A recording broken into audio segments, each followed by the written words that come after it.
Mallorca is almost paradise. Bright golden sun, floral breeze, and cloudless skies. I had a steamy bottle of San Miguel in front of me as I basked in the shade of a potted palm tree, reminiscing about the last 3 miserable years. I can't even tell you what was more painful, the loss of my marriage or the tragic plane crash that followed. Anyway, both events were tied together by one man, Colonel David Osborne, or as I affectionately called him, the asshole. The asshole moved up the career ladder by licking the right butts. Therefore, he believed all that was required were the 2 Bs, combativeness and bravado. He had them in abundance, as well as the other 2 Bs, bluff and nonsense. This ultimately caused its collapse. My life and happiness were just collateral damage. When my story began, I was the captain of the 780th Military Intelligence Brigade. This might sound nice until you know that the main qualification for my 2 golden sleepers was a master's degree in software engineering from Carnegie Mellon. The 780th is an offensive unit, no different in concept from the Armored Corps at Fort Knox. But the people standing on the bastions in our digital age are not classic Marines with sculpted jaws. These are the guys the Marines put in lockers. And yet, ironically, they are the ones who now protect us from the unthinkable. Every country faces traditional military threats. They are all more or less serious. But armed conflicts, invasions, and very close nuclear war have existed for several decades. Cyber war is a horse of a different color. Cyber attacks can come from anywhere. They happen instantly, and their results are no less catastrophic than if someone dropped a nuclear bomb on you. Don't believe me? Well, believe me, because if, for example, a cyber attack knocks out our electrical grid, and this is not at all impossible, we will all have the opportunity to live in the 18th century, permanently. What's worse is that it doesn't require expensive military equipment. All you need is the right know-how, and that, unfortunately, can be found in every shitty country on the planet. Therefore, the only effective way to convince a potential criminal that mass extinction would be a very bad idea is to remind him that he would be better off digging 2 graves at once. That was my job. My specialty is worms. No, not those. Earthworms are good for your lawn. I was a master at creating self-replicating malware called internet worms, and my little pets could bring a post-industrial society to its knees in a matter of minutes. That's why at Fort Meade I was considered something of a grise. I look fine, taller than most with a long face, deep-set gray eyes, and an unruly mop of dark hair. But underneath that, I'm a devout geek, and people like me don't spend much time in the real world. My interests are focused mainly in cyberspace, mainly in games. It was there that I met and even teamed up with Tiffin Ellerian in the Warcraft MMO. She was in the same Alliance faction as me and was a strong human mage for my blonde paladin. I've always wondered what Tiffin looked like. Of course, there was no way I could encounter her in physical space, and I probably wouldn't have liked it.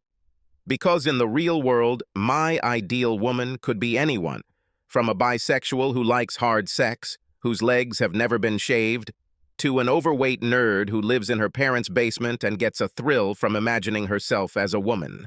Then I worked at FanX, a complex of National Security Agency facilities. This is not a shining citadel on a hill called Fort Meade. FanX is located in Linthicum, Maryland, next to BWI, Baltimore-Washington Airport, and is relatively free of plate swords, i.e., senior ranks. Therefore, there is a completely different atmosphere here. There's all sorts of stuff here, like the crypto school and a ghost ops unit like mine. But like any other establishment, they throw a Christmas party for the rabble. And since FanX has all the charm of an airport baggage area, this party usually takes place at the Marriott Hotel in Baltimore's Inner Harbor. Like I said, I'm a nerd with all the social graces of a high-end living room sofa, but the colonel with the bird, to whom I was subordinate, made it clear that my presence was mandatory. So there I was, in my dress uniform, lurking at the back of the party, trying to look interested, wishing I was in the Shadowlands or anywhere but here. It was then that I noticed a gorgeous woman sitting alone at a large round table at the end of the room. She radiated irritation and boredom. which undoubtedly explained the lack of suitors, because she was simply stunning. My botanical gift began to squeak, and I thought to myself, she may be hot, but she's one of us. A nerd can always be recognized. It's something about the way we sit on the sidelines and look down on everyone around us. So, being socially retarded myself, I decided to come over and say hello. She radiated the demand. "Don't talk to me!" Naturally, I spoke. "You seem to be as bored as I am." She studied me with a half smile, as if appraising a particularly interesting species of rodent, and said, "You're wasting your time." I pulled up a chair and said, "Can I sit down?" She made an inviting gesture. "This is a free country. Just don't expect me to talk." I sat down and said, addressing no one in particular, "Okay, then I will speak. You're here because your boss made you come. You would like to be anywhere but here because all these happy people are driving you crazy. So instead of drinking and socializing, you want to do what you usually do on a Friday night, surf the internet." I stopped and said sardonically, "How am I doing so far?" She smiled involuntarily, and I added, "I know I'm right, because that's the only reason I'm here and not in the Shadowlands, which is the place of choice for any time I'm not at work." She perked up noticeably and said, "Really? Seriously? Are you a gamer?" I extended my hand and said, "Lothar Kingslaughter, light-skinned Draenei paladin." She gasped and reflexively put her hand to her delicious breasts. Then she said excitedly, "Tiffin Elarian, human mage." I exclaimed in shock, "My God, are you her?" She nodded readily. It was as if we were former high school sweethearts suddenly bumping into each other at our 20th high school reunion. That's the story of how a potentially painful evening turned into one of the best evenings of my life. We spent hours talking about really important things, like the strategies we used to defeat the Burning Legion's minions and our experiences in Azeroth. This may seem strange and abstruse to you, because none of what we talked about actually happened, except perhaps in our imagination. But for Tiffin and me, these events were as real as the mating dances that take place among muggles. It's just that this time, while talking, we didn't look at the monitor and didn't put on headphones as usual. Finally, I said, "Eric." She looked puzzled. I added, "My real name. Gamers have to make such explanations." She gave me a sweet smile with two charming dimples and said, "Rebecca, my name is Rebecca." This began a 14-month period of complete bliss as we got to know each other, fell in love, and got married. My wife, Rebecca, or Becky, as I affectionately called her, was nature's way of saying, "Take a bite." Anyone who believes that a beautiful and sexy woman cannot be a genius. Mathematical gifts come early, and Becky was one of those child geniuses. I have no idea what my wife's IQ was, but she graduated from Caltech with a PhD in mathematics at the tender age of 21 and worked for Central Security. That's where the real smart people are. The NSA assigned her to the cryptanalytics department, where she studied methods for breaking elliptic curve encryption. One day she tried to explain what it was. But I'm just a humble programmer, and this experience was so harrowing that I had to use our safe word to tap out, "Pineapple! Pineapple!" Suffice it to say, my wife operated on a different plane than I did. She lived in an ivory tower of theory and mathematical abstractions, even though her efforts indirectly influenced some of the worst people in the world. And in this sense, she was a real magician. Her destiny was spells and enchantments. And me? Like most paladins, my abilities are more likely to relate to brute strength. That's what programmers are like. We're not crafty, sort of the Oompa Loompas of science. However, one of my modern persistent threats or distributed denial of service can ruin your whole day. Like I said, brutal. If you saw my wife at a party, you wouldn't notice how weird she is. Instead, you would see an absolutely stunning woman with high cheekbones, a long, straight nose, and a wide, almost lustful mouth. She loved to laugh. Her Irish ancestors demanded it, and she loved jokes. Looking down at her beautiful face, I saw a scattering of freckles on her incredibly plump cheeks and her glowing blue eyes.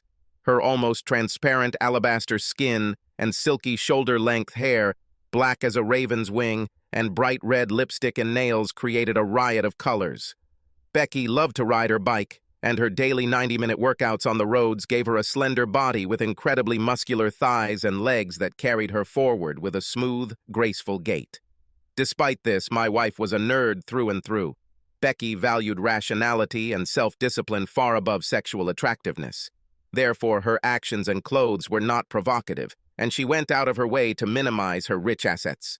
This was not just about her public image, but also about how she perceived herself as a person and how she wanted others to perceive her. In many ways, Becca's denial of her own femininity was her fatal flaw. Because by nature my wife was a deeply passionate woman, and as a result, her personality and values were constantly at war with her fundamental nature. This battle was fought deep within her psyche, like Vesuvius waiting to erupt. I have always believed that intelligence and sexual activity are interconnected. Becky was living proof of this. She loved sex the way a gourmet loves cordon bleu. She was always there for me in the moment, as if I were the only man in her universe, and her creativity and responsiveness would make you think you were John Holmes standing on the shoulders of King Kong.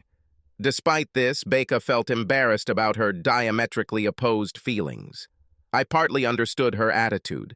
This was not a moral issue. It was a denial of her beliefs. People with Becca's intelligence level distrust instincts and despise emotions. They value rational observation and analysis. The problem is that my wife's sexual appetite did not always allow her to do this. So she was essentially afraid of her own instincts. Becky wanted people to appreciate her for her mind, not her body, and her selfless behavior during sex was an unwanted contradiction. In the end, I asked as diplomatically as I could why she, being such a holy terror in bed, never dressed or even showed the slightest hint of her eye-catching sexuality. She looked embarrassed and said, "Sex is the most illogical act I can think of. So even though I love the thrill, I just can't get over how crazy I am going. This unsettles me." Then she looked at me hesitantly, as if I might not believe what she was about to tell me, and said, "I trust you and want to give myself completely to you. So my solution is to tell myself that Tiffin is making all this noise. I'm just not participating here. Wow! It really makes sense. Each person's reality is nothing more than what your brain interprets through the five senses. It captures this data and turns it into a personal view of the world. So, in essence, your very existence is nothing more than what this soft organ in our head says. And because everyone is wired differently, we can exist in 8 billion separate universes. Becca's inner world was understandably deep and complex. And given the very imaginative virtual space we both preferred, her rationalization of her sexuality was completely valid and acceptable to me, no matter how crazy it might sound to someone else. Gamers often choose avatars that represent a different side of themselves. Well, that is, Lothar Kingslaughter is a violent sword-wielding man, not a tall, skinny nerd. But this is how I imagine myself in virtual space, and this is how I see myself in my imagination, even if no one else sees me that way. In fact, the woman I slept with was not my shy, coldly logical wife, but Tiffin Ellerian, the hypersexual sorceress. And in Becca's mind, it was Tiffin who acted like a wild woman, not her. You may laugh, but remember that when you shout, "Drop the damn flag," you are just pixels on the screen. Or, on a personal level, virtual reality is as real to a gamer as some bad decision is to you. You're just not a player, my friend. Essentially, my wife consciously decided to be innocent, at least when it came to her relationships with men. And since both of her personalities were interchangeable in her own inventive little mind, transferring her sexual behavior to her avatar allowed her to maintain her real-world image of herself as the rational, balanced, and analytical person she had chosen to be. Of course, this schizoid compromise also made her unable to recognize when she was being sexually manipulated in the real world. It also didn't give her any practical means of defense, since she was one. As a result, Becky in her everyday persona was naive and vulnerable, like the girl next door, especially when it came to the cunning of predatory boys. But more on that later. We had everything: a good house, a wonderful neighborhood, and more importantly, a warm and cozy marital relationship. We lived in the city of Columbia, 20 minutes from Feet.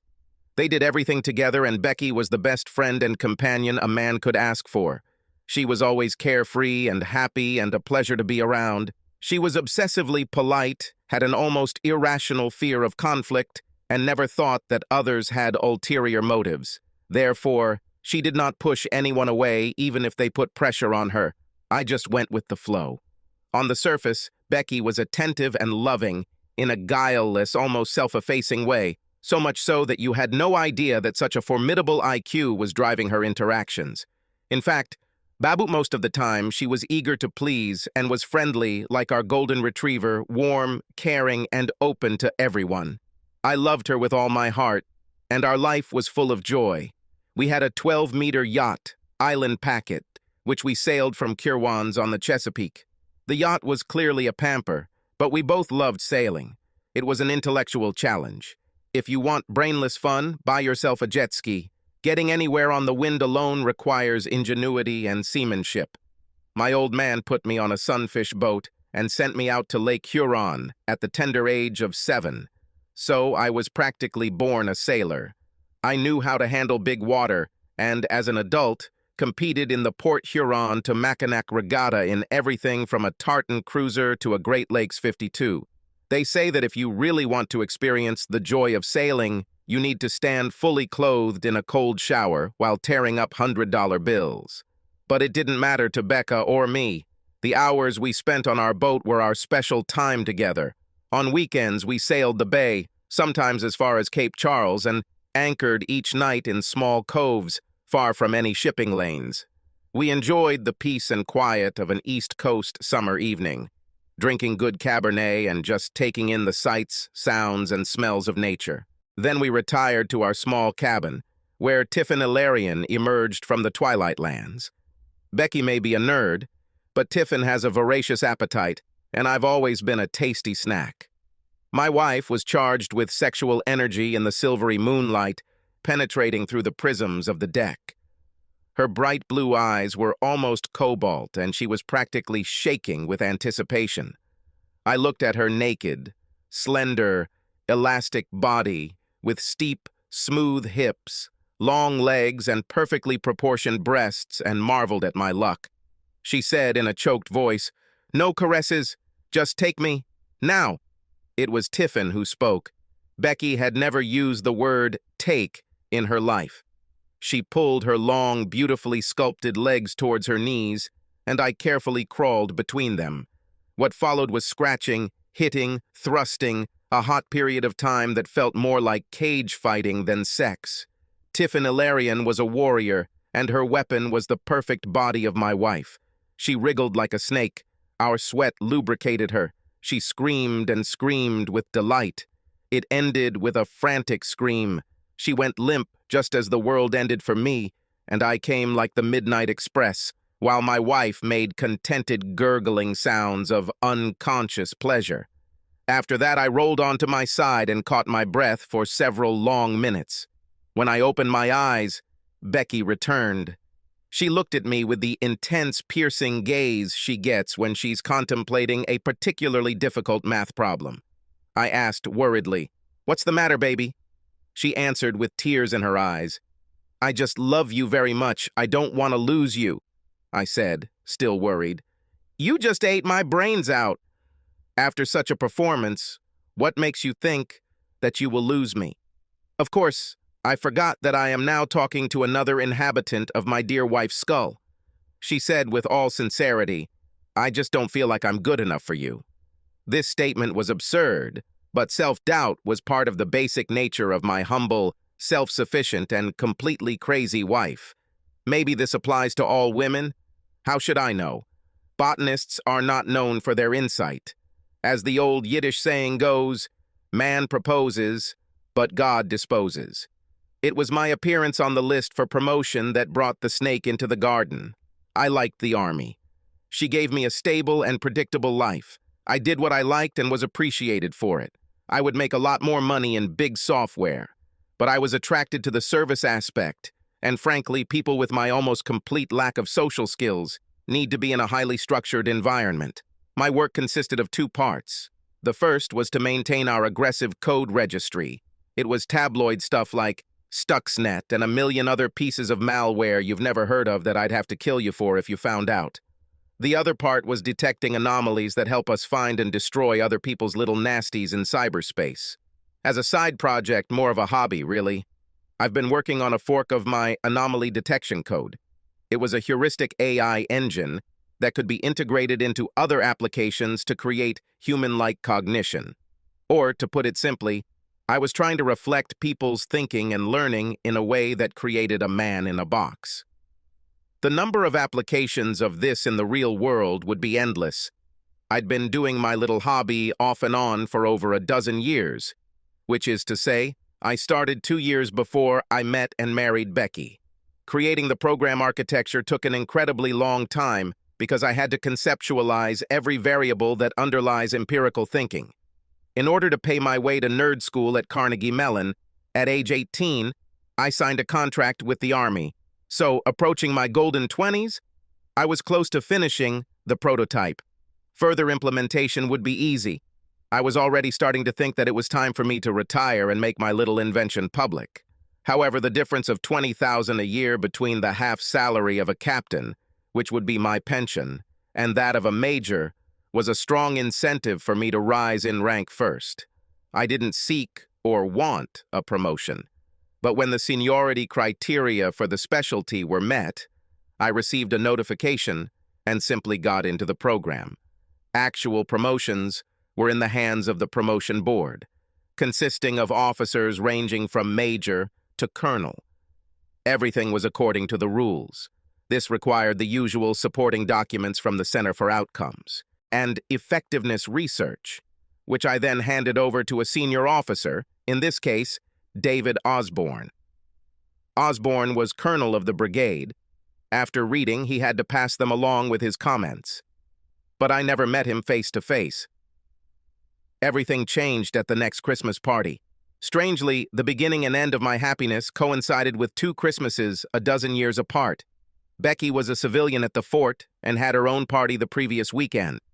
For this occasion, she bought a dress that was daring for her, but she was celebrating with her fellow nerds, and the idea that she might be giving off sexual vibes didn't cross her mind.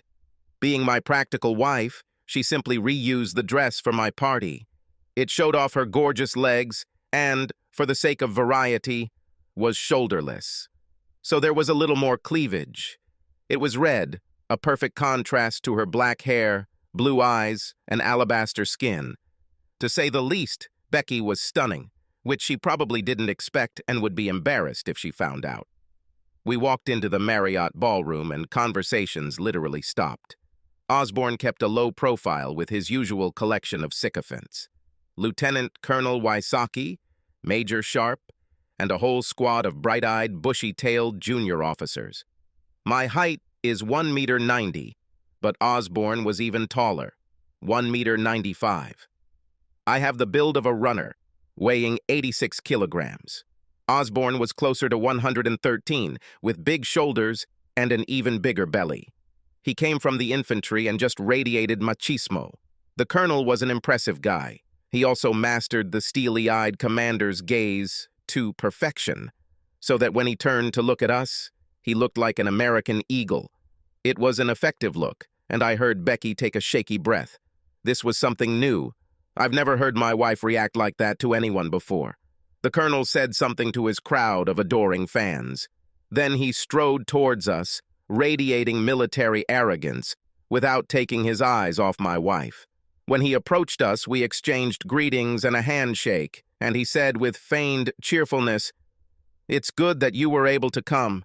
I had never met this man in my life, but he had a photo of me in his results and effectiveness research folder, and it was clear that Becky was the one who caught his attention." I said, "I am very pleased to be here, sir," which was a lie, but what else could I say? He said, continuing to carry on a light conversation, but looking thoughtfully at Becky, "Why don't we find some place where we can talk about your promotion?" Then he turned to Becky and said, I am sure that such a beautiful lady as you will be able to find many people to talk to while I hold your husband captive." Remarking on my wife's attractiveness was almost crossing a line. But Osborne was a brash man if he was anything. Becca's alabaster skin turned a beautiful shade of scarlet, and she said worriedly, "I'll wait here." But Osborne wanted no such thing. He called Sharp over and said sternly, "Find this magnificent creature a drink while I roast her husband." This year he is on the list. Sharp was a skinny little weasel with a bushy mustache that looked like a hedgehog, had crawled onto his lip, and died. He was clearly happy to spend at least a little time with Becky and said, "Come on, I'll introduce you to everyone." "Can I offer you a drink?" Becky said hesitantly, still looking dazed. "I'll have Chardonnay, thank you."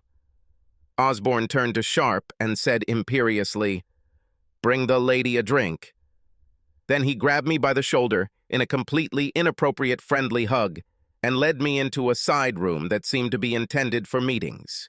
He started the conversation by asking me the usual questions about my background and career ambitions. He was a regular Army infantryman, and I was something completely different. So explaining what I do and where it leads was like describing cyber warfare to a pet dog. But that was not the point. He still didn't pay attention to my answers. It was clear that he was interested in my wife. Because he started asking me a bunch of personal questions. How I met Becky, and what the current state of our marriage was. It seemed to me that his questions crossed all boundaries. Still, what options did I have? I could report him, but he was too high in the command chain, and they would protect him there. Besides, my future was in his hands. So I gave him vague answers, kicking myself for not turning on the recorder. He kept me in this small room for over an hour. He seemed to be stalling for time.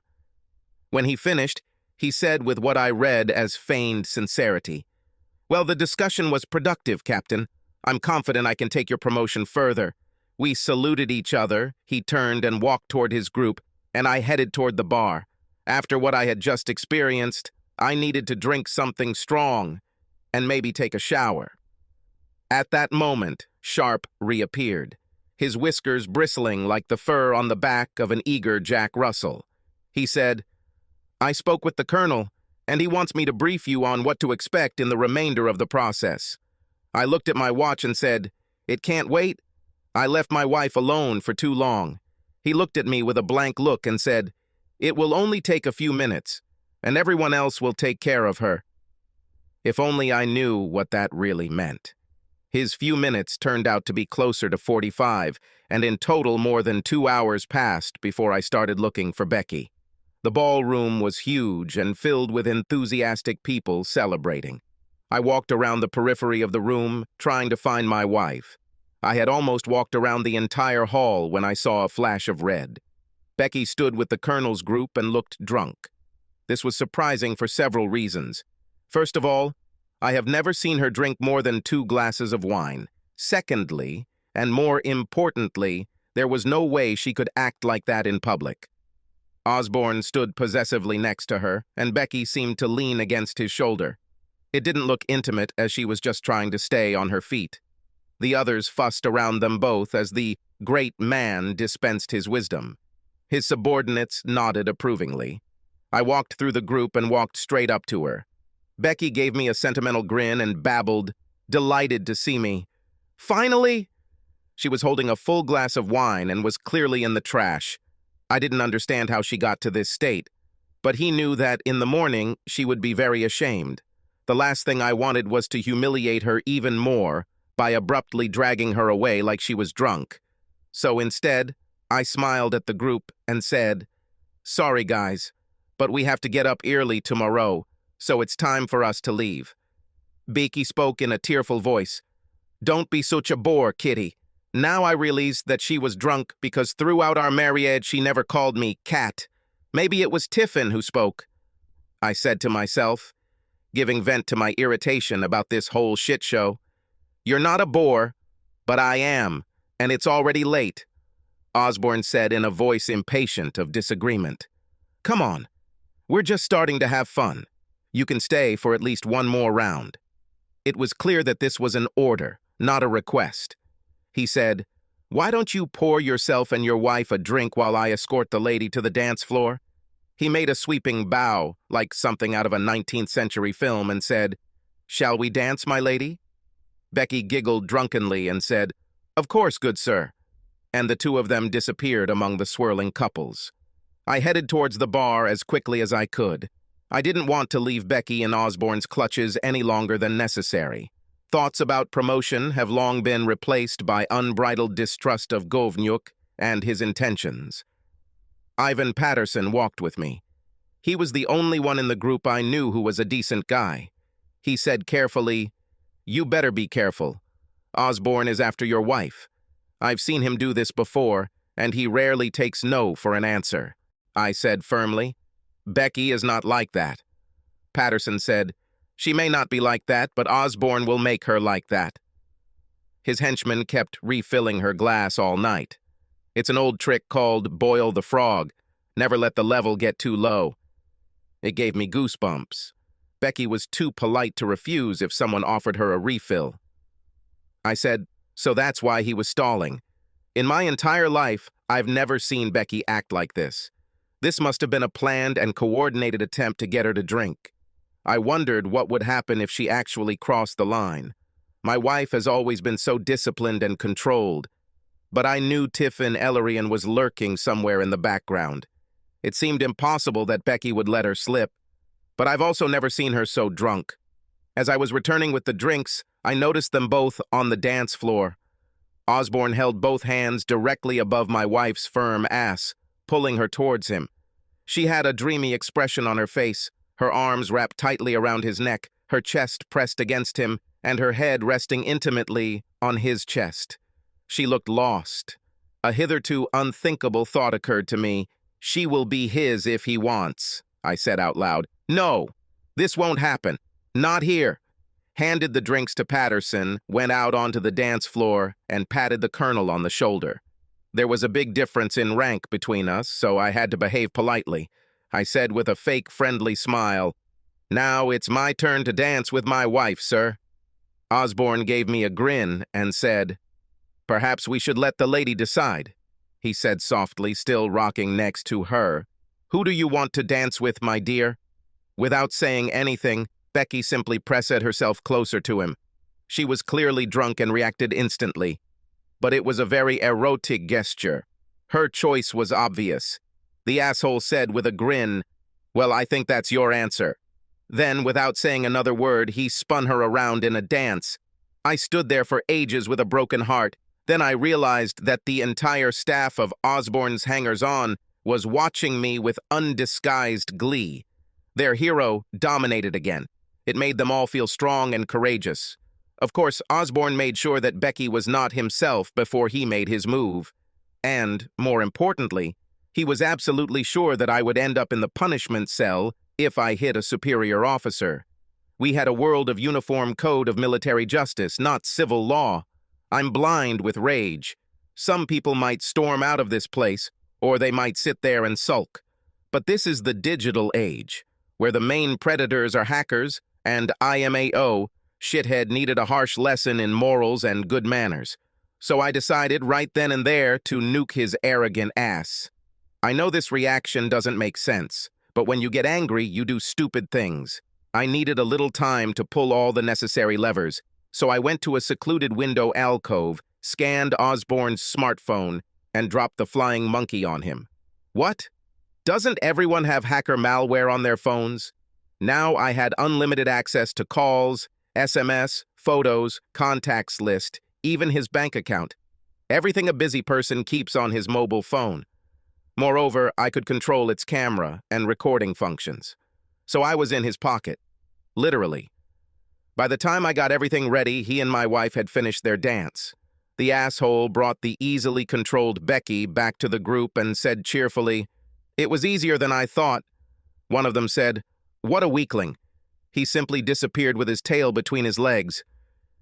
Everyone present had a good laugh at this, which only strengthened my intention to go with shit to the end. He had a very bad day ahead of him. The boys joked for a long time. Then the moment came. Osborne turned to my wife and said in a falsely encouraging tone, "You don't look well, darling. Let's go up to my room and you can lie down for a minute." This made my hair stand on end.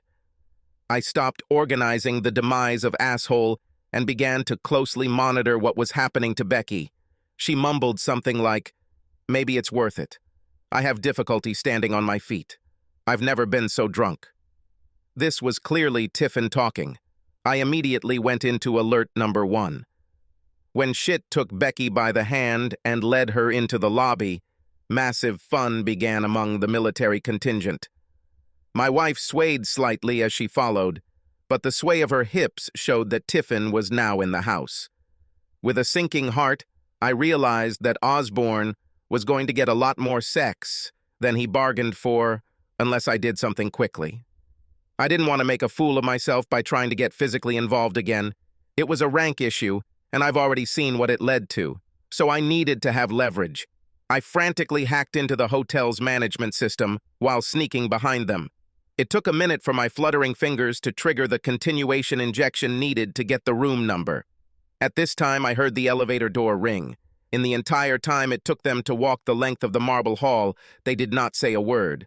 But when the doors closed, I heard rustling and some sounds. Then my wife moaned with lust. She was clearly in heat, and it just broke my heart. To be honest, I was planning on ending their little tryst before anything fatal happened. I knew all it would take to get the asshole to back down were incriminating photographs. But the hotel's keycard system was on a different server, and by the time I unlocked the door, Tiffin Ilarion was already in control. Overconfidence is the fatal flaw of a nerd, and I was getting too close to it. They were in such a hurry that they even left the light on. I hated myself. All I could see of Becca was her face, contorted in a mask of delight, and her bare arms and legs tightly closed around asshole. The room was full of wet slapping sounds and the smell of sex. She shouted, "Oh, Lord! Yes! Like this! Yes!" She then appeared to lose consciousness. I recorded this entire action, but then I saw that Govnyuk had put his own phone on the bedside table and was also recording what was happening. Since it was also streamed to my cloud account, I had everything in glorious 1080p from 2 different angles. I didn't need the phone right now, so I put it on the dresser and started clapping my hands slowly. It took a second of applause because Shithead was busy with my wife. However, he eventually realized that there was someone else in the room. Frightened, he rolled over onto his back and looked around. His amazement and horror were almost worth my pain. He tried to jump to his feet, but instead he caught his feet in the blanket and tumbled off my wife, landing face first next to the bed. This would be an invaluable comedy if it were not such a deep tragedy.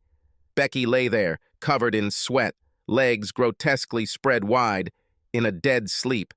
It was a completely humiliating sight.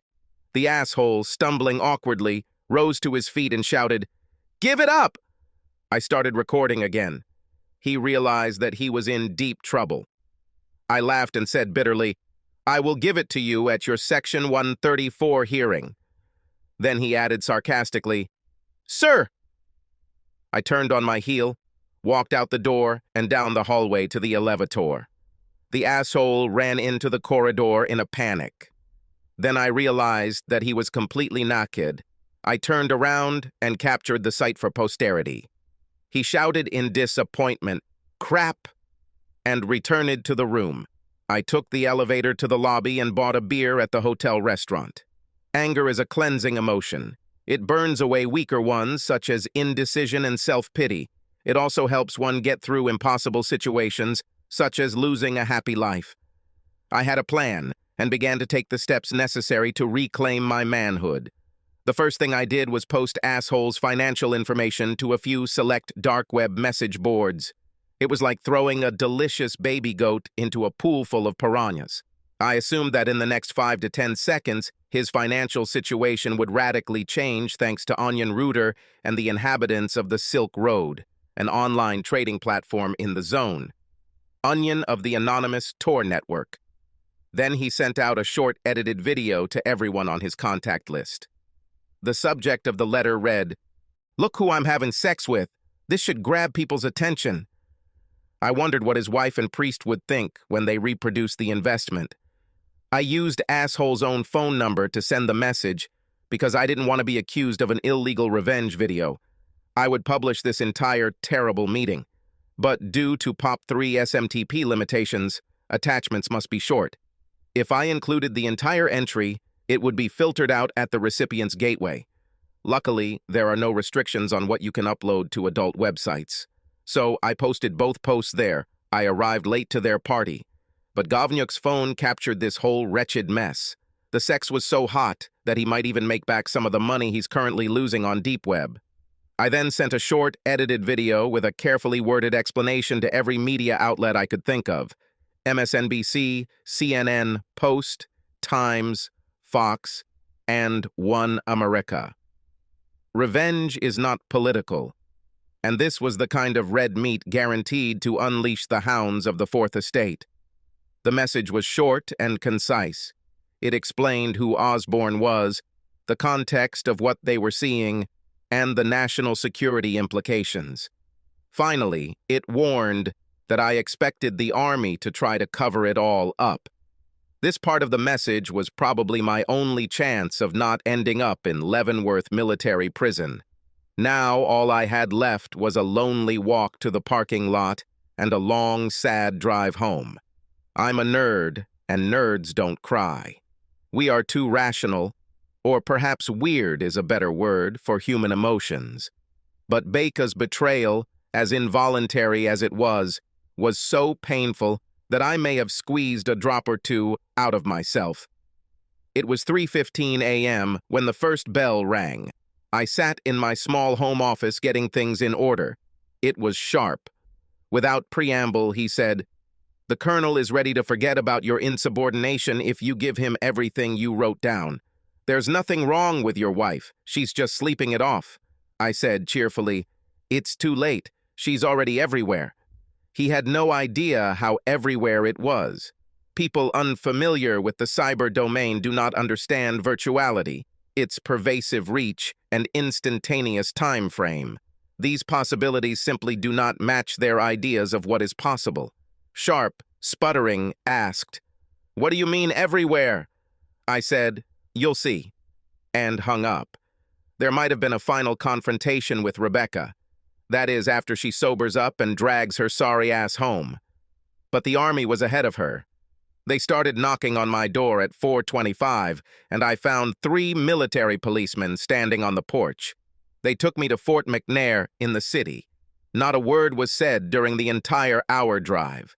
They parked me in a small room at 3rd Division headquarters, where I was still cooling my heels at 6:30 when the 2-star guy showed up, along with Osborne, Sharp, Wysocki, and one of the captains.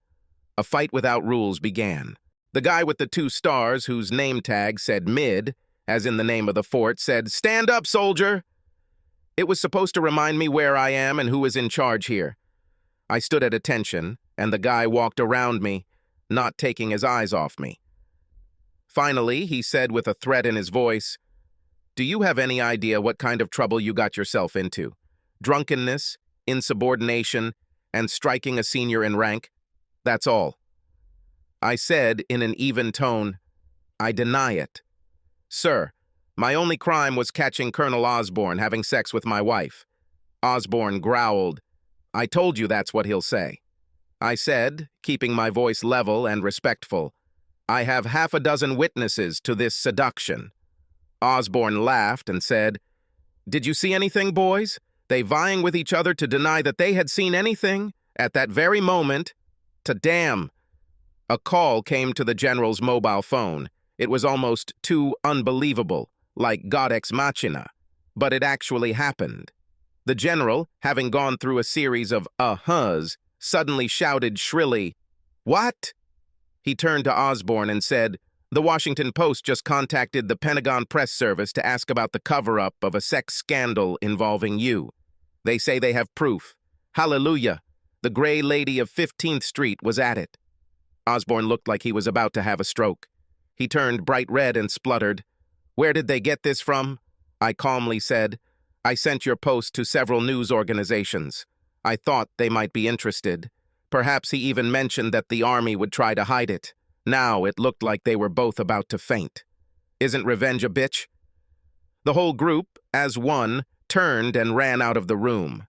I still had the bug on Asshole's phone, so I eavesdropped on their conversation. I heard Meade say in a voice full of rage, "What the hell, Osborne? Why can't you keep it in your pants? How much do they know?" Osborne spoke as if he were being strangled. He has a recording of me and his wife. Somehow, he managed to get it to the Post. I have no idea how he did it. But he's one of the idiots in 780. The general said decisively, "Enough for me. Get out yourself. Stay away from the press until I decide what to do with you and your 3 cronies." Oh my, Shit's henchmen also seem to be getting theirs, just like their boss. Meade added, "I'll go there now and sort everything out. In the meantime, I want you boys," he must have been addressing the military police, "to escort these 4 back to their quarters in the barracks and make sure they stay there." When the general came back in, I made a polite face. He looked gloomy as he said, "There are 2 options for the development of events. Either we make your life in the military hell, or you sign a non-disclosure agreement stating that you know nothing about anything and repeat it to the press until it's all over. In this case, you will retire with the rank of major with all the benefits." He stopped, looked at me menacingly, and added, "What do you choose?" So the gist of my sad story was that by 10 o'clock in the morning, I left Fort McNair with an active reserve contract as a retired major and a good discharge with a large government pension. I also got the impression that Meade was considering whether the Army might reintroduce flogging as a punishment for shithead. Even better, Osborne was now penniless.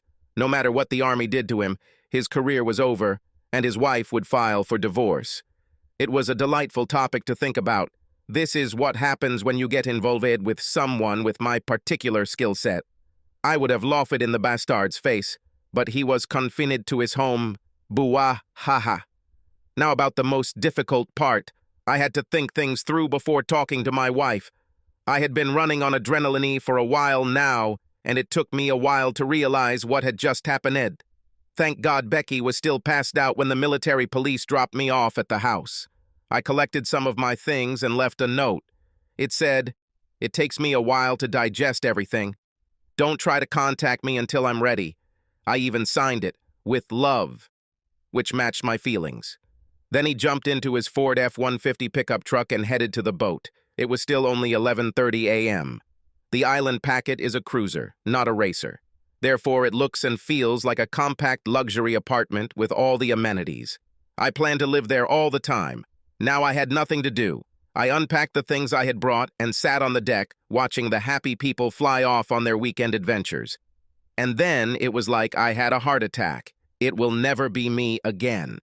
As a Draenei paladin, I have overcome insurmountable odds. Justice has been served, and the godless have been defeated.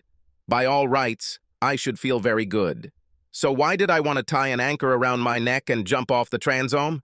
Because the only true jewel in my life had been desecrated, and there was no turning back. I mean, I get it, I really get it. Beneath all her nerdiness, Becky was a passionate woman, Osborne was an attractive man, and her sex with him had been a carefully planned and executed seduction on his part. However, the problem wasn't that my wife was writhing under Osborne in ecstasy. I knew that his henchmen had poured enough alcohol into her to weaken her restraint and fatally impair her sanity. The problem was the action leading up to the event, when she clung so closely to Shithead after he asked her to choose. This was the real betrayal. Every couple relies on the confidence that your other half will choose you and not someone else. This gives an innate trust in the exclusivity of your marriage. When Becky instinctively clung to Shitty, I had clear evidence that my assumptions were not entirely correct. Accordingly, while I could forgive Becky for her transgression, I simply could not accept that she chose someone else. The call came shortly after 2 o'clock. Apparently, she had finally sobered up. I replied in irritation, "Which part of the phrase, 'don't mess with me,' didn't you understand?" Some time passed, and she said with tears in her voice, "Oh God, Eric, I am so sorry, I said as kindly as I could. I know it's true, but that doesn't change what happened. I need time to think things through, she said, still crying. You're on a yacht, aren't you? Yes, and I want to sit here and decide what I think about what just happened. You need to stay where you are. I will return home when everything is settled and we can discuss our next steps. Until then, just stay away. She pathetically begged me. Oh, please forgive me. I was so drunk. I know it must be terrible. I feel so achaved. You saw Tiffany doing it, not me.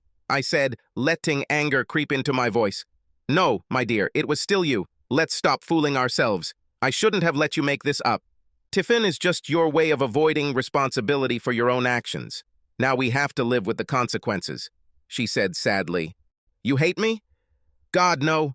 I love you with all my heart, that's the problem, but I'm not sure I can get through this. Give me a couple of days to think about it and we can talk again. She said pitifully, I love you, and I will always love you. Unfortunately, we never talked. The problem was that Becca had top-secret S5 clearance, so when word got out that she was the woman now dominating the news cycle, she instantly became persona non grata at the fort. I should have realized this would happen when I made her little prank public, but I didn't. It was one of those split-second decisions that just seemed like a good idea at the time. Well, that is, I wanted to give the asshole a huge portion of shit, but he didn't intend to ruin Becca's life, which he did anyway, smearing her betrayal all over the internet. Admission has a lifestyle component. This is how it should be when working in national security. This is because compromising a lifestyle gives the enemy leverage, and the NSA already had too many Snowdens, Martins, and foes. As a result, Becca's security clearance was immediately revoked, and she was put on the next C-37 flight east to Iraq without any severance pay. This all happened the week after the Christmas party. My wife's disappearance allowed the NSA to rescue her from the clutches of the press, but that was not their real motive. Their real purpose was to provide an object lesson to any other nerd who might consider doing something equally stupid. Becca's transfer took effect immediately and was not subject to appeal. The only other option was prison. All this was provided for in the contract she signed, and in its effect was no different than if I had raised my right hand and taken the oath. Because the press went berserk, Becky wasn't even given the opportunity to contact me or anyone else. It was assumed that she would be able to contact me from her new duty station in the Green Zone. That is, after the media finds another squirrel to chase, being suddenly sent east may seem like extreme punishment. But that was nothing compared to what happened to Osborne. He was demoted 2 ranks to major and transferred to the reserve. It was especially pleasant to think that I had overtaken him in seniority in the rank of major, because I had been transferred to the reserve a few months before him. Of course, it didn't matter that Becca wasn't allowed to make contact while she was being stuffed into a box and sent away, because I've been living in a bubble all this time. My phone was turned off and I didn't look at the internet. Consequently, he had no idea what was going on in the world at large. It took a full 14 days before I was ready to talk again, but my calls kept going to voicemail. It was very painful. A merciless thought came to my mind. This little cheater is with shit. That's why I was especially shocked when 2 grim-faced civilians appeared in my life. By January standards, it was a beautiful day in the Chesapeake, sunny, with temperatures above 10, and I was now a man of leisure. I was happily sipping my hot coffee and reading the Post when a state car pulled into the marina parking lot. You know, that gray, minimally trimmed 4-door Ford sedan. This sight sharply intensified my attention. 2 gentlemen in black tailcoats got out of the car and asked the head of the pier a question. He pointed at me, and the 2 of them walked along the dock towards my boat. I got a very bad feeling.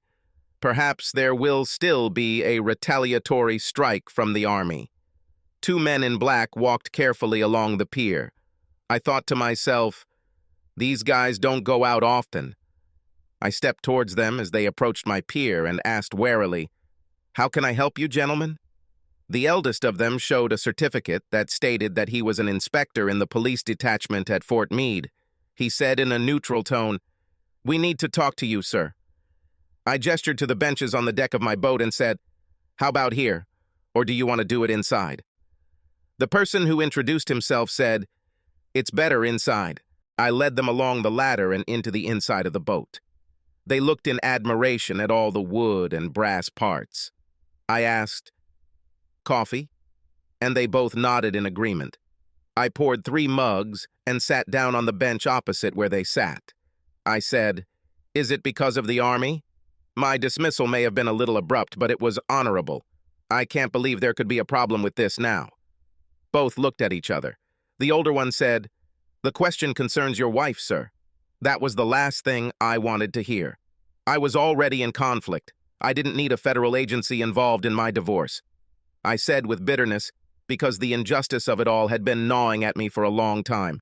"I don't want to talk to her yet, and in general, why should you interfere in personal affairs?" The speaker said a little too firmly, "I need you to listen to me carefully, sir." Then he paused, collected his thoughts, and continued in a neutral tone. "I'm very sorry to tell you this, but your wife Rebecca has died." I just stared at him, thinking about that puzzling word. "Dead? What do you mean, not alive?" This can't be true. God couldn't let all that vitality, intelligence, and good humor go to waste. I said in confusion, "Did you just say that my wife died? How can this be? It just doesn't fit in my head." The guy said softly, "Your wife was flying on an Army C-37 plane that was supposed to refuel at Decimomana in Sardinia. We don't know what happened, but it disappeared from Seville's air surveillance radar somewhere east of Mallorca. It was night, and the weather in the area was very bad. But we don't have an exact explanation. We may never get it." I sat silently with my mouth open and looked at them. We all like to think that we are in control of our lives, until something comes and shows us how infinitely small and fleeting our moment is. Becca's death completely annulled my existence. I stared blankly into space. Everything inside me was pounding furiously. Becca's cheating hurt me, and I thought I might not be able to stay married to her. This remained to be seen, but it never occurred to me that in the future, she would not be part of my world. This thought was too heavy for me. The second guy said quietly, "I am Father William, from the Chaplain Corps, if you want to be free of your burden, my son." I looked at him, still not understanding anything, and said with a painful howl, "Why?" I knew why. He knew why. Shit happens and no one is special. But this did not make the pain any less. Now I was completely alone and completely devastated. It scared me to death. My life, in fact, my entire reality, changed in a month. 30 days before, I was content and happy with a woman who was absolutely my soulmate. Now I was a widower whose dead wife had cheated on him in a painful and public way. But wait. The roller coaster ride isn't over yet. Obviously, there could not be a funeral since the plane Becky was flying on was somewhere at the bottom of the Mediterranean Sea.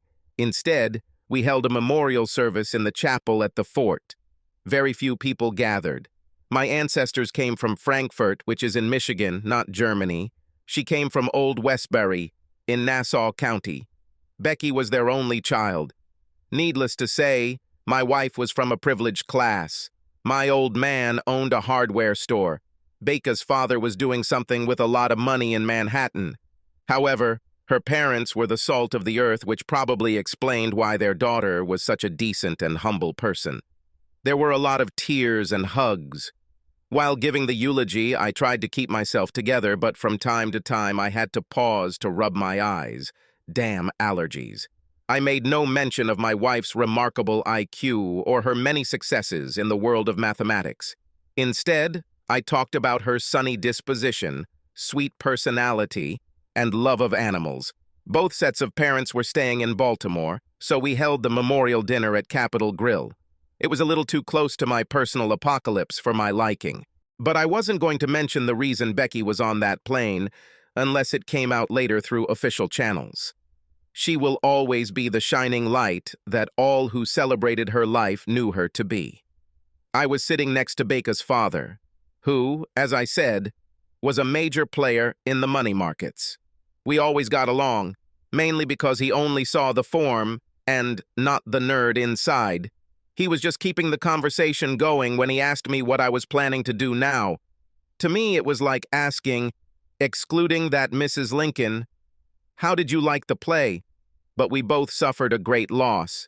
So, instead of my usual smart answer, I respectfully answered him, I'm now discharged from the Army, and I'm thinking of doing what I've been working on for the last dozen years on a commercial basis. He seemed slightly interested, asking, and what is it? I talked about my little device and how I thought it could change the world. Maybe I sounded too enthusiastic and weirdly technical, but he caught the part that said it could be paired with almost any other device to give it a human appearance. He said, let me sum it up. Do you have a computer program that can make everyday things behave as if they were alive? This was not entirely true, but close enough. I said, essentially, it allows another device to do something based on what it sees and learns, just like a human would do. For example, your refrigerator will know to reorder milk before it runs out, or your TV will be able to turn on your favorite show without having to use the remote. He said, it's a nice everyday thing, like Alexa or Siri, but I don't see how it will change the world. I said, how about installing it in a network so it can reliably identify and deal with an intruder in real time without human intervention? Or installing it in a production robot where the device could improve the job it does?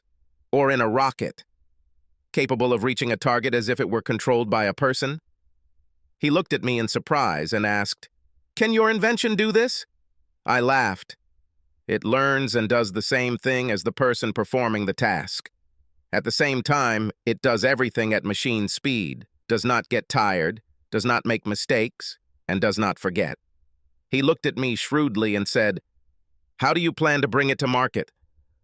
I laughed again and said, I know everything there is to know about artificial intelligence, but I know nothing about marketing.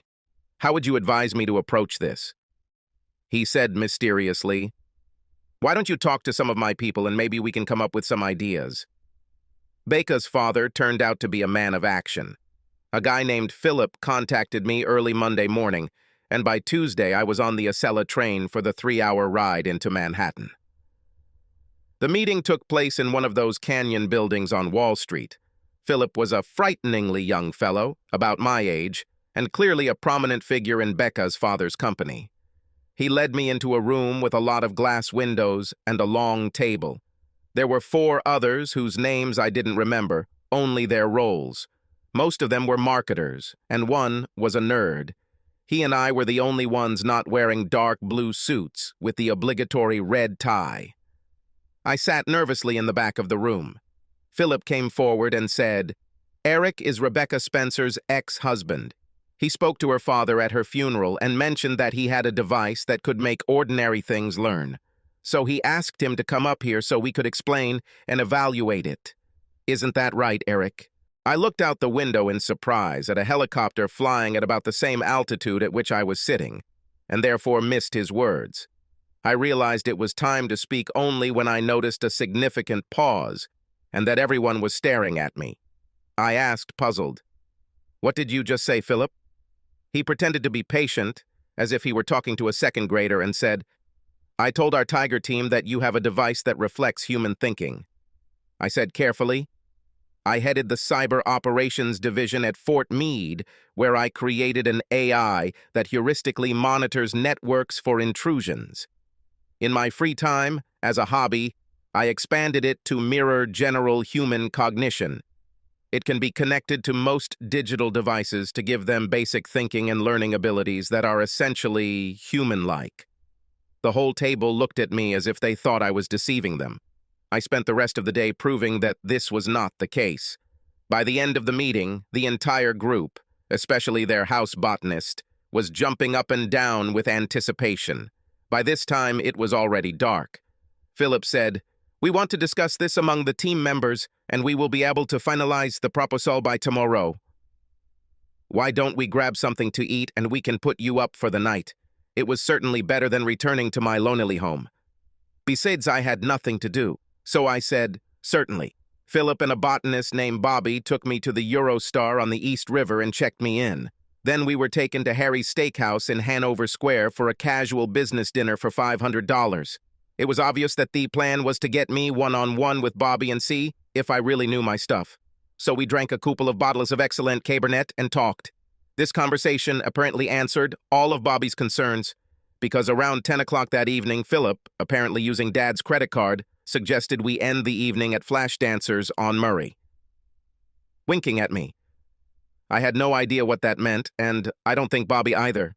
We were both nerds, and nerds don't know anything about smelly clubs. But Philip, of course, knew. He walked confidently inside, and Bobby and I hid behind him, looking around as if we were afraid that someone would recognize Iaz. I must admit that this is a stylish establishment. The decor is high class, like in an expensive gentleman's establishment. The gorgeous waitresses are all wearing masks, according to New York rules, and not much else. If you didn't pay attention to the loud music and two super fit girls performing very difficult exercises on poles at the end of the hall, you might not have guessed that this was a strip club. There were several reasons why I didn't want to be there. First of all, nerds are too damn shy to enjoy being surrounded by mostly naked women plying their trade next to you like it's a Denny's restaurant. But more importantly, I was still not even close to recovering from Becca's betrayal and death, and the atmosphere of this place raised a million annoying and unresolved questions. So I sat there for no more than 5 minutes, when the carnal madness going on around me and the implicit sinful atmosphere just overwhelmed me, and I began to sob. It was too much, and it was also the single most shameful and humiliating moment in my life. Bobby, who suffered from the same social disadvantages as me, reacted as if I had vomited on the table. Philip looked at me with some contempt, but mostly it was irritation, because I was interfering with his progress with the waitress. He asked Bobby, should I take him back to the hotel? As we sat in the taxi, I told my new friend my sad story. Bobby was like me, so I was absolutely sure that the last thing he wanted to hear about was any aspect of my personal life, but I just had to explain myself. He muttered something like, I understand, but I knew that wasn't true. It would take walking a mile in my shoes to understand how damaged my current psychological landscape was. In fact, I was close to deciding that there was no point in living anymore. Then, the next day, the roller coaster took me one more turn. The gist of our conversation was that whoever Becca's father represented wanted my little invention and was willing to pay for it. The amount they were willing to pay was unbelievable. So I had one last meeting with my ex-father-in-law before I boarded the Acela train at Penn Station. He had a conversation corner filled with expensive leather furniture in an office that was slightly larger than my small home. It was difficult to relax. But I was a stranger in a strange land, and I needed someone to rely on. His daughter was a decent person. I expected him to be like that too. I asked him, no, more like begged him, to help me. I said I was grieving so much that I couldn't think straight. Besides, I'm a nerd, not a businessman. I don't have the slightest idea how to act wisely. He looked at me in such a way that I realized that I had finally found a common language with him. He loved his daughter. Obviously, I loved her too. He said, don't worry, Eric. You are still part of the family. I'll handle this for you if you trust me enough to give me power of attorney. You can just live your life and try to make sense of what happened. This conversation became the next radical turning point in my life. Becca's father was like a father to me. He called a month later to say that my little invention had been bought by a big player for 9 figures, and that coupled with licensing income had made me rich beyond my wildest dreams. It's always like this in technology. Amazon, Facebook, Microsoft, even SpaceX all started with a nerd and a good idea. Then, a decade later, they were led by packs of plutocrats in a dastardly competition to become the richest man in the world. In my case, the only question for Mr. Spencer was, will you do this for me? I was serious. What did I know about money? So, plunged into the abyss of despair, I soared to the heights of great wealth. All this lasted from mid-December to early March. In just 3 months, I went from an ordinary person to a nerd with unlimited wealth. It was a completely unimaginable turn, as if I had won the lottery. The change in circumstances was justifiably upsetting. You must understand. I worked on my gadget out of simple intellectual curiosity. Botanists are like that. We don't think about money or even need it. Now I was rich beyond belief. It took a lot of midnight thinking to figure out what it was. The strong change in mental temperature almost broke me. The irony was that money was now a cruel joke. After all, what could I spend it on? The only thing of real value is gone forever. And botanists, like the wolf, the swan, and the humble seahorse, mate for life. 3 years have passed. During this time, the only significant change was that I sold our house and moved from the USA. I had to do it to keep my sanity. I knew I would commit suicide if I didn't get away from everything that reminded me of Becky. At least the money allowed me to do it. The goal was to separate my old life from my new circumstances as much as possible. Sort of like a factory reset. I wanted to clear my mind of any reminders of my love. I did some research called Where You Can Go Away from the Ring Road and ended up in Port Isaac on the Cornish coast. It could just as easily have been any other remote place. But I half understood the native language there. Port Isaac is a neat fishing village with a rural feel where I could sit and contemplate the ocean and try to heal. When I arrived, at first I was just as depressed as at home.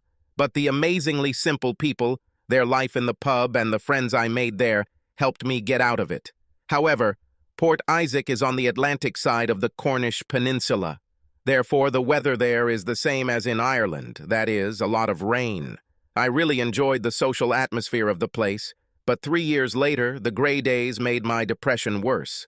I understood that it was the height of hypocrisy to continue to play Hamlet when fortune smiled at me so openly generously. Now I had all the time in the world and an endless amount of money, and I thought I could move to the sun-drenched Mediterranean. I think you understand why I wanted to go there. Firstly, it was always sunny and hot there. But more importantly, my wife lay lost in the depths of the sea somewhere east of Mallorca. This is the place where I was drawn. For this, I bought Hylas 44.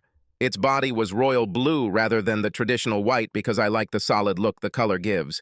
The upper decks and planking were white or mahogany, and the aluminum mast gleamed in the sun.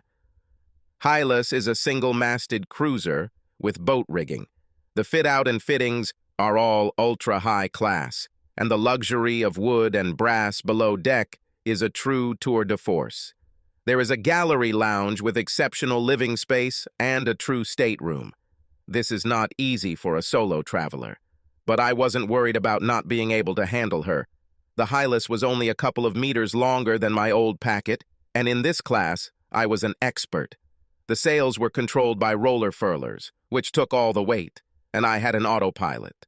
But tuning a boat correctly requires skill and a keen eye. After I added all the navigation equipment, generator, air conditioning, and propulsion for the sails, the yacht cost over $1 million. But if I'm alone, I'll need all this for safety. On a hot sunny day, I picked up the yacht from the Yacht Marine office in Barcelona's Marina Port Vell. I completed all the paperwork at the embankment with my new girlfriend. We met when I was in England. She was slender and gorgeous, with huge green eyes and an arrogant personality that reeked of grandeur. At first she acted aloof, but I was patient with her, and now she was completely devoted to me. She walked around our new house, looking at everything with contempt. Then she made a lightning movement and reappeared with a mouse in her mouth, which was quite appropriate since Bastet is a cat. Well, actually, technically she's not a cat. She belongs to an older breed of cat called Mao, from Egyptian cat. Mao are descendants of African wildcats. It is these creatures that are found in ancient Egyptian hieroglyphs. She is slightly larger than a house cat and has a strange spotted coat that suggests her origins are closer to the cheetah. I love dogs. They are always your friends. But dogs on boats have a hygiene problem. There is no such problem with cats, and as a bonus, cats get rid of unwanted stowaways. I named her Bastet after the Egyptian goddess of war. It's a fitting name as she is a wild little creature who seems to view our relationship as a hunting partnership rather than a master and pet one. Bastet and I talk a lot. She's Egyptian, so she has an exotic accent. But when I get sentimental, she's not afraid to tell the truth. He looks at me with his ancient eyes and hisses, "I cannot hunt with such a weak companion. You must be better, my brother." Maybe I'm just talking to myself. But Bastet speaks very wisely.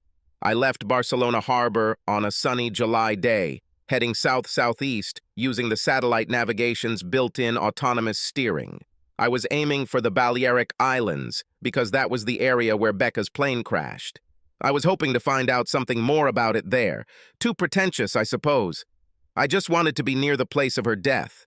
I was haunted by the thought of her last minutes of horror when the plane was falling.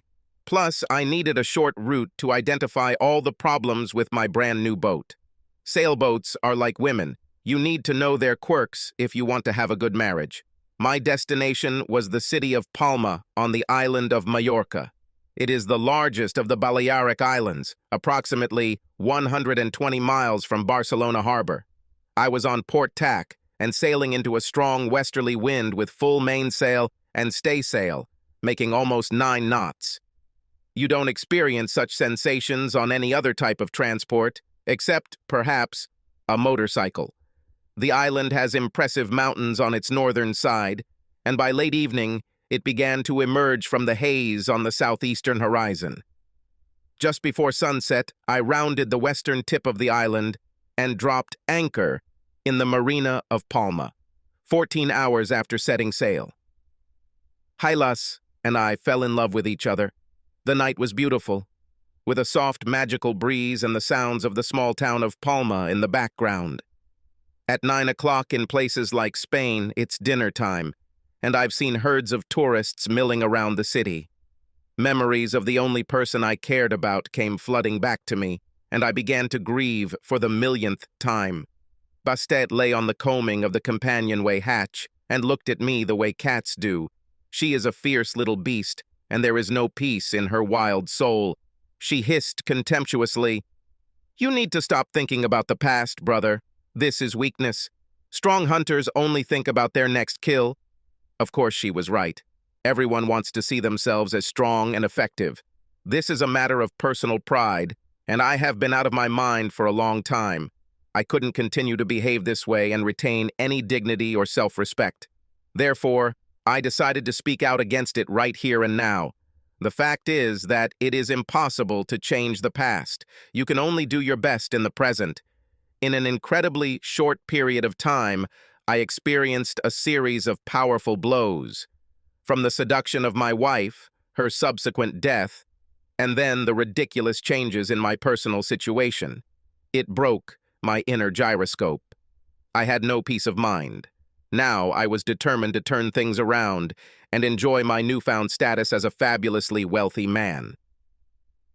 This was to begin the next morning. I sat on the deck with a Cuban cigar, a habit I picked up once I got used to a limitless supply of cash, and Googled 5-star hotels. I woke up to a bright and hot July day. I booked a suite at the Palacio Can Marquez, which was about a 10-minute walk from where I docked. This hotel was considered the best in Mallorca. I asked 6T to deliver a BMW 8 Series convertible to the hotel, but I wanted to get there on foot from the yacht. Therefore, I strolled through the honeyed streets of the old town of Palma, enjoying the atmosphere. I was dragging a suitcase on rollers. A large spotted cat was prowling next to me. Bastet insists on walking next to me. She thinks we're looking for prey, which, in a way, we probably were. People tried hard not to stare. Bastet hissed, "What's the matter with these people? Maybe I should kill someone so they don't look at us." She didn't say it out loud, but I knew that was what she was thinking. Bastet doesn't actually know that he only weighs 11 kilograms. The receptionist didn't bat an eyelid when Bastet came in with me. He might have said something if I was renting a room for less than $800 a night. But the staff at the Palacio Hotel are accustomed to the whims of their wealthy clients. The room was decorated in dark wood, cream plaster, and immaculate tiles, overlooking the busy Carrer de la Punta d'Ors street below. Bastet looked around the room with her usual condescension and found it moderately pleasant. Then she climbed out onto the balcony and lay there with her tail between her legs, looking like a jaguar in a tree.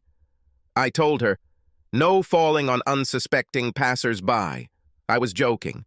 The street was about 14 meters away, but Bastille looked at me with her typical green-eyed gaze and said, "It all depends on how tasty they look." I think she really believed it.